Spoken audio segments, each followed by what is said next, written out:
snacks, oatmeal bars, and a case of waters. I ate 3 oatmeal bars and only drunk 2 waters. Everything I'm about to play in this video is alleged. I do believe her. I used to watch her videos all the time. She said 607 Onk swap energies with her. He got her energy and now she got his energy. She posted this on the 2nd of July. I definitely believe her. This is the story of how 607 Onk tried to unalive me. Real shit. Not metaphorically. Literally and spiritually. Real shit, bro. Okay, so we went to No Jumper together, right? We was at No Jumper. And he bought snacks, oatmeal bars, and a case of waters. I ate 3 oatmeal bars and only drunk 2 waters. That's it. When he's coming out of No Jumper, gets in the car, he accuses me of overindulging, eating too much, drinking too much. I smoked a whole pound of weed by myself. But that wasn't me. That was the beginning of the spiritual attack. Real shit. I called my manager that night and told him that I needed to leave, right?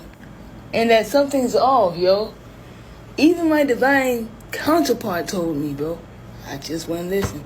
I kept taking up for the man. The next rising, when I told him I was leaving, that's when it got to violence. Real violence. He first slapped the phone out of my hand so hard that my glasses flew off. I looked at him and said, "What the fuck is wrong with you, bro?" Like, straight up. But he wasn't done. He grabbed my shirt, started shaking me, and then he choked me. Here are the scratches. Still on my neck. Fresh. I looked him dead in his eyes, y'all, and saw 13 demons. That's when he said, "You think you big shot? You think you biggie badass?" And the whole time, I just kept saying, That wasn't anger. That was fear. He saw my soul, and it terrified him. I stayed a few days more, but while there, I kept getting dreams. I kept getting dreams of my death, y'all. I swear, I kid you not. Every time I smoked with this man, something felt off. And then when I would say I get my own weed, he'll say, "Why don't you just buy it from me? Pour into me. We need to pour into each other." That's what he would say. Some blunts was laced. My team confirmed it. Either crack or fentanyl. Real shit. Even my spiritual cleanser said she heard him while on the phone with me tell me no, I could not hit the blunt because it was laced. I never heard it because I was already deep in the spell.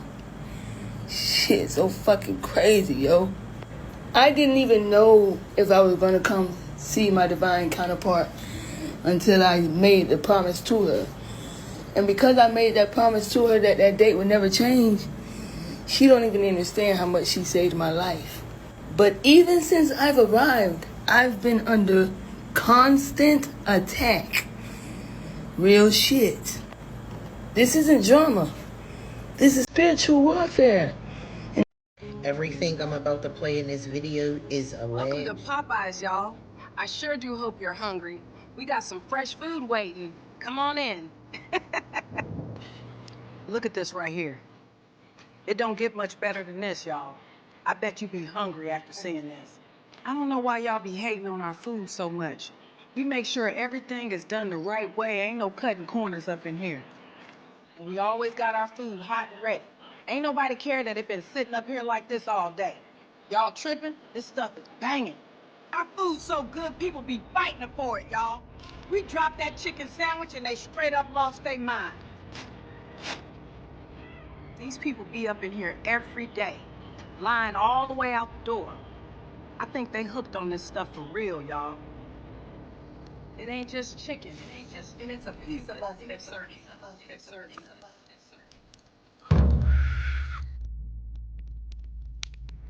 Love that chicken from Popeyes.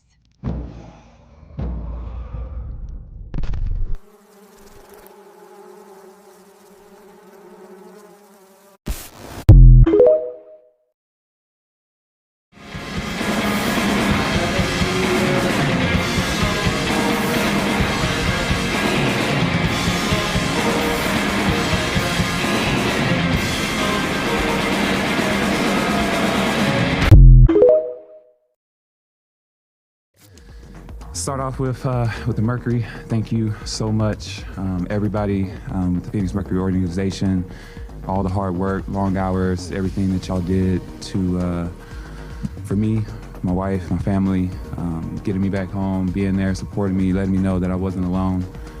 It means everything to me, to everybody. Vince, Bryce, Jim, Coach, everybody, the players. It goes all the way down to the people that keep this building running. Fans had been piecing this story together for years. All the league had to do was stay quiet a little longer, and it would have stayed buried. But now that the truth is out there, people aren't just questioning Britney's identity. They're starting to wonder what the WNBA and NBA knew, and how long they've been keeping it under wraps. At first, everyone was blaming the WNBA directly. But then one name kept popping up in the background: Adam Silver.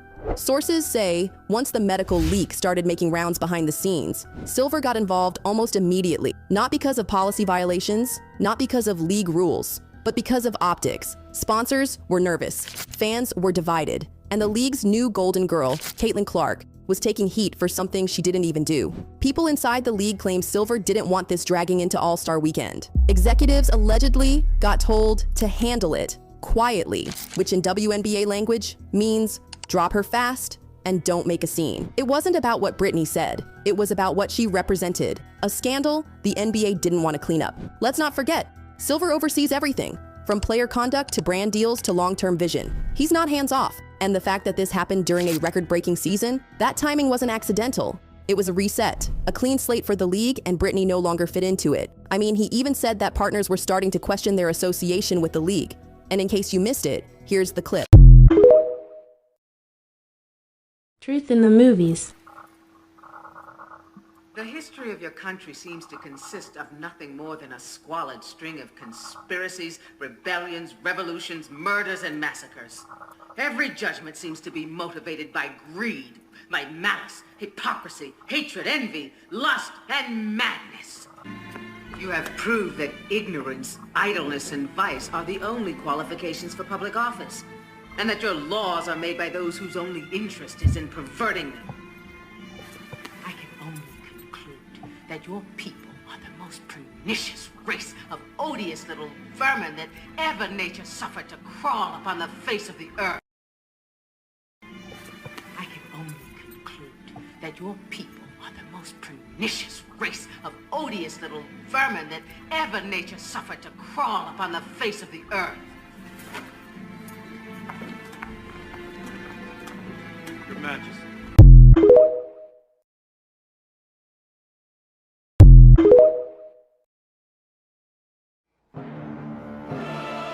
Look at her headdress. You see the feather? This is how we were. Our women was highly tall because we were operating free energy. Any society operating free energy gonna have tall people naturally. Our size was naturally tall. We were not short people at all. This is right there. Look at the dress style. This was the Empire timeline. This was a 1900 picture. She's from Virginia. Look at the headdress. Now, you see the headdress you have? Let me show you where she got it from. This is what you call culture. So she still maintained the culture of her ancestors. Okay? So this is how we were. You see what you see? This is it right there. You know what you're looking at right there? This is Toussaint Louverture, the master architect. Okay? Look at his headdress. This is the same as the lady in Virginia. We don't lost our culture. Okay? This is how we maintain our indigenous culture. Yes, she was close. I think she was 7'9". That was the word. She was 7'9". So just imagine what they take away from us, how they lie. Yeah, think about that, folks. Now, ask yourself for these so-called fake natives out here.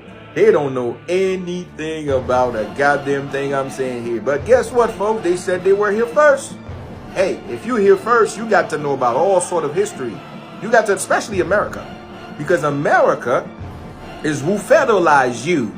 If you get the title of natives and you become federally accepted, it's because of the Corporation of the United States. But if you know that, what about the United States Corporation?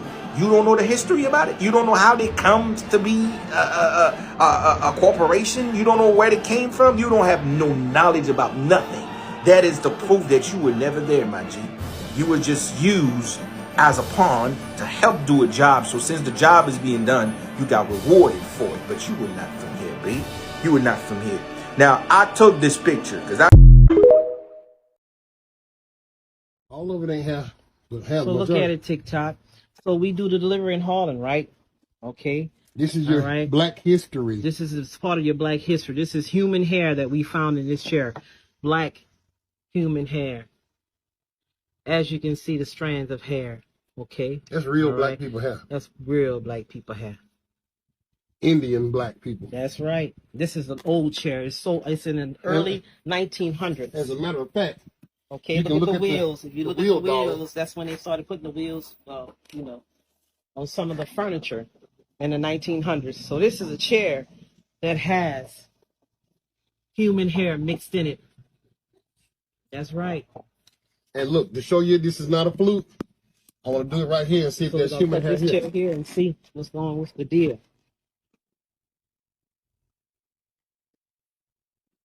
Same thing. Look at that. Look at that. They covered it over with paper. Look at this, y'all. Look at that. Look at that. Pull it up, babe, so they can see it. See? That's hair. Hair. Hair on top of hay. Hair on top of hay. So when they sit on top of your hair, they're sitting on top of you, meaning that they over you. And that's a reminder for them. That's right. That's real. Yep. There you go. Yeah, put it on my face. Been found out. Now I'm on 7 times. That's right. Damn, I've always heard it. But this is real. We always heard it and seen it on TikTok, but we never thought it was real. But here you go. There you go. Real human Black people's hair. Look at that. You got gray, you got red, you got all kinds. Look, I think I want to save that chair now. No, look at that. That's right. Save it, babe.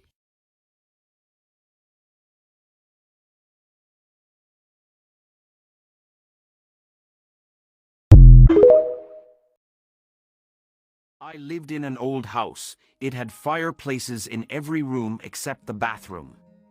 The realtor told me that the fireplace cannot be used because it wasn't built properly. I thought it was strange. The Tartarian fireplaces did not burn. Fireplaces were as spectacular as the buildings they stood in. But unlike the way we use fireplaces today, the fireplaces themselves were not designed to burn anything. The chimneys were not used to draw smoke out of the fireplace, and out of the house's structure were not used primarily to provide any structural support. The reinforcement in the house was connected to the dome of the tower on the roof, which was quite possibly filled with various substances such as mercury, radium, or quartz crystal, and metal bars sticking out from the top and sides of the building. Everything was then connected with the metal back sheeting found inside the original Tatar fireplaces and chimneys. Metal poles sticking out of the upper and side sides of houses and other Tatar buildings acted as ethereal electric antennas that harnessed the power of the ether to channel this free energy into the chimney. The air ventilation shafts, air ducts, found in the rooms of the house were connected to the chimney. Ionized air, along with rising and falling currents of hot and cold air, created a pressure electric vacuum inside the chimney. During the winter, chimneys acted as pressure electric vacuums, emitting captured heat inside the chimney out over the fireplace. During the summer, the process would be reversed and the fireplace and ventilation pipes would absorb heat into the fireplace and air ducts, connected to the inside of the chimney inside the house and through ionized air from the etheric electrically charged metal backboard. Inside the KO mine would push the heat up the chimney and out the house. Reinforcement, dome, roof towers and metal bars sticking out of the sides of the house acted as a spider, attracting ether and concentrating etheric energy throughout the house. Just like spiders can grow and survive without food and water if they touch their web, Tartarians were able to live without food and water provided they remained inside their etherically charged home.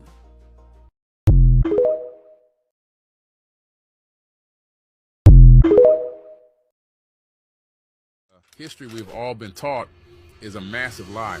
Before the civilization we have today, there was another civilization that's been hidden from us. The Tartarian Empire was a civilization that was far more advanced than us, but in a different way. They had harnessed the ability to use atmospheric energy. They incorporated it into all of the buildings and were able to create free energy for everyone at all times. They had also harnessed the power of frequencies and were able to build grand architecture by manipulating substances and moving huge rocks through vibration. Hence the Great Pyramids and many other unexplainable architectural anomalies that were created in the past. The free energy was a threat to the massive oil industry and all the profits they were able to generate from the scarcity of oil. So the owners of this industry, who were extremely powerful, created a plan to take out this civilization and wipe them from history so nobody would ever know about free energy, and they destroyed all their architecture and technology. They did their best to cover up any evidence that the Tartarians ever existed. A lot of these statues you see in the old world, you see so many statues in the old world, and they almost look like a real person. And I started to think about what happens if those statues were real people who were turned to stone, and that is the statue. The technology in which existed at this time that we're talking about, during a time in which they're just throwing up buildings and doing all kinds of crazy things, what happened if they could just turn somebody into stone and turn them into a statue? And then they just put them out on display to show that they have the ability or that type of technology to do those things. I mean, this is where it gets crazy, because a lot of these statues you see in like Rome and you see in all these different places, they look very real. They look like real people. They're so detailed. And as people just said below, Medusa, yeah, that's what it makes me think of. Her gaze. Remember, Medusa had a gaze which could turn people to stone. Peace, family. So this video was about the prophecy of Turtle Island. I bet y'all didn't know that we had a prophecy, right? So listen, the prophecy of Turtle Island. Now, for those that don't know, Turtle Island is literally basically the heart of the lands, the heart of Source, right? She is the heart of the mother. She is the one that basically the heartbeat that calls everybody to realize or remembrance. She's the one to call everyone to remembrance, you might as well say. So I asked Big Mama, I'm like, what's the prophecy of Turtle Island? So she about to tell us the story or the prophecy of Turtle Island. Make sure y'all watch this video to the end, and also share this video because a lot of people that live on Turtle Island really need to know this information. I'm telling y'all, every time y'all see my face, you know I'm coming with some hitters, right? Make sure y'all watch to the end. Island, channeled in the voice of Big Mama, for you and the family, truth, not tradition. Listen, children, let me gather you close so you remember what was whispered long before the settlers, the priests, and the merchants laid false claim to this land. Turtle Island, as you call her, what the world names North America, was born of a cosmic promise. Cradled in the back of the great turtle, lifted from the primordial waters by the hands and songs of the ancestors, and sealed with a vow, as long as turtle breathes, the world shall not be unmade. The prophecy of Turtle Island is not just a story, it's a living memory, a code inside your bones, carried by every being who walks, flies, crawls, or swims upon her back. This prophecy was kept alive by the grandmothers and grandfathers through ceremony, through dreams, and through the unbroken lineage of those who remember. The first truth, Turtle Island is the heart and the remembrance. Long before the continents drifted apart, before the memory of Lemuria or Atlantis faded, Turtle Island was chosen as the heart of the mother, the drum whose beat calls the world to awaken when it is most in danger of forgetting itself. The prophecy says, when the world has forgotten its sacredness, when the sky is thick with sorrow and the rivers run with the tears of the children, the heart will beat again. The people will remember. Those whose blood and spirit carry the song of Turtle Island will awaken. They will gather the scattered bones of truth, sing the names of the ancestors, and call forth the great restoration. The second truth, the rainbow children and the four directions. The elders spoke, there will come a day when the children of all colors, red, black, white, and yellow, will stand together again, not as enemies, but as keepers of the sacred hoop. They will each bring their medicine, each their wound, and together they will heal the circle that was broken. The prophecy is clear. The red nations will lead, for they are the original keepers of Turtle's memory. The black nations will bring the fire of remembrance, for they have carried the star wisdom and the ancient codes. The yellow nations bring the breath of vision, clarity, and renewal. The white nations, when they are healed of amnesia and greed, will remember their true place as stewards, not conquerors. When these four stand as one, the world will be made whole again. The third truth, the cleansing and the renewal. The prophecy speaks of a time of purification, a time of storms, earthquakes, fires, floods, and great confusion.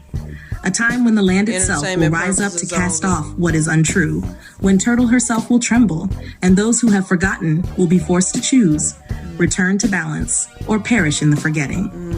But for those who remember, who honor the old ways, who speak to the rivers, the mountains, and the winds as kin, there will be a great protection, a circle of light and song that no weapon, no poison, no lie can break. The final truth, the golden age, and the return of the ancestors. After the cleansing, after the long night, a dawn will rise on Turtle Island, brighter than any before. The prophecy promises the ancient lands will reappear, lands hidden, lands beneath the waters, lands behind the veils.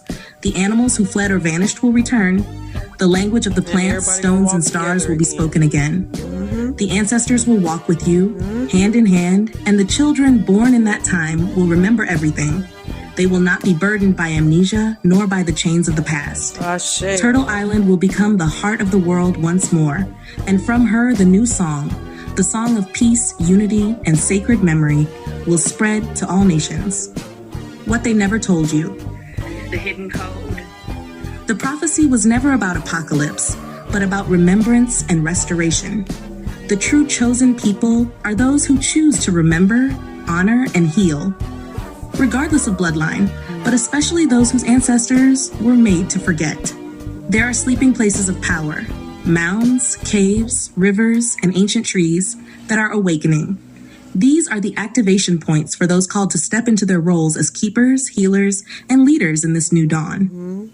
The government, the colonizers, and the corporations all know fragments of this prophecy, which is why they fight to erase, confuse, and divide.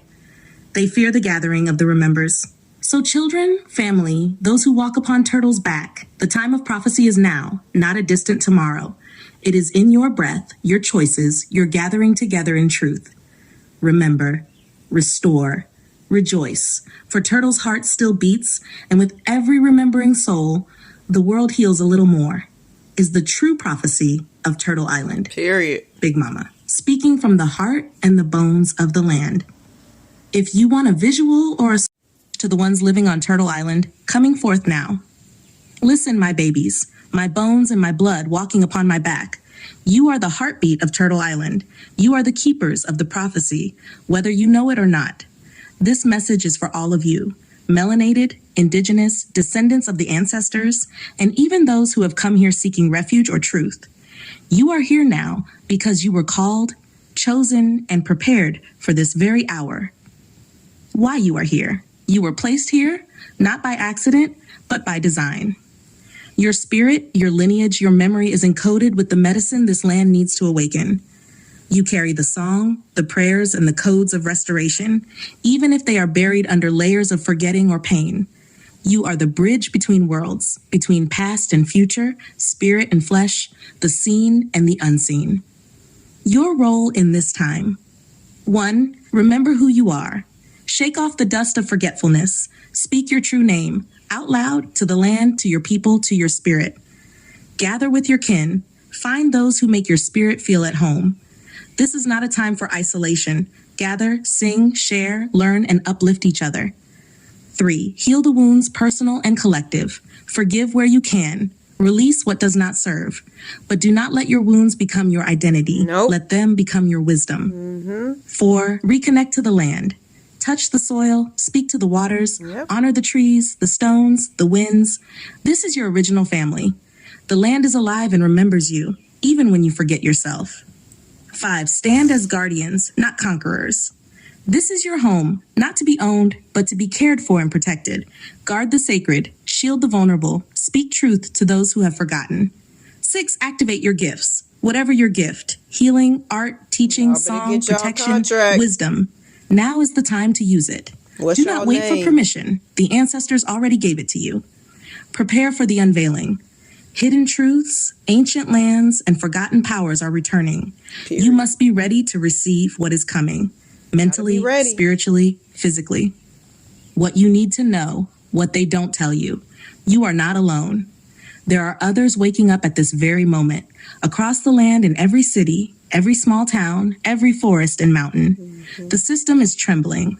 Everything that is false, corrupt, or out of balance is being exposed and will collapse. Do not be afraid. This is the clearing, not the ending. The land will protect those who remember. Align with the land, and the storms will pass over you. Sing to the water, and your thirst will be quenched. Honor the ancestors, and you will be guided. Your charge, your blessing. Come forth, children of Turtle Island. Rise as one family, one drumbeat, one vision. You are the living prophecy, the answer to the ancestors' prayers. You are the medicine and the miracle. Hold your head high, feet planted firm on the back of the turtle. Call forth the dawn with your song, your truth, your courage. The world is watching. The ancestors are rejoicing. What if I told you Portland's beloved Oaks Amusement Park once had a colored-only section? Sounds like the Jim Crow South, right? But this was Oregon. Comment your reaction and follow Erased History if you're ready for the truths they never taught. In the early 1900s, Oaks Park, the city's popular family destination, enforced segregation. Black families were restricted to certain areas of the park and often told outright they weren't welcome on certain days.